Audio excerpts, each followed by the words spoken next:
أنا عندي سؤالي هو: في حد بيجي يستغلك بس ما بيبينش، يعني فاهمين قصدي، بيبقى خبيث كده. لكن في حد تاني، الأغرب من أنواع الأشخاص ديت، اللي هو يجي يقولك لا أنا بستغلك.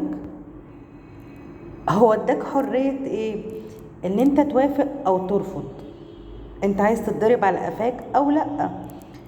ويقول لك لا ده استغلال شرعي، يعني انا ما ضربتكش على قفاك، انا جيت قلت لك ان انا هاجي استغلك في شيء معين وانت خلاص انت اللي قبلت. هل بجاحة الاشخاص دي بتعتبر بجاحة، ولا هو زي ما بيتقال عرض وطلب؟ انت عرضت وانا قبلت، فخلاص انت مسموح لك ان انت تستغلني. بس هما ما بيحطوش في دماغهم، انا من وجهة نظري انا، انت استغليت الظرف اللي انا فيه، فبقى هو فعلا بقى عرض وطلب زي ما انت بتقول. انتوا لو اتحطيتوا في الموقف دوت بتعملوا ايه؟ بترضوا ان انتوا حد يستغلوكوا؟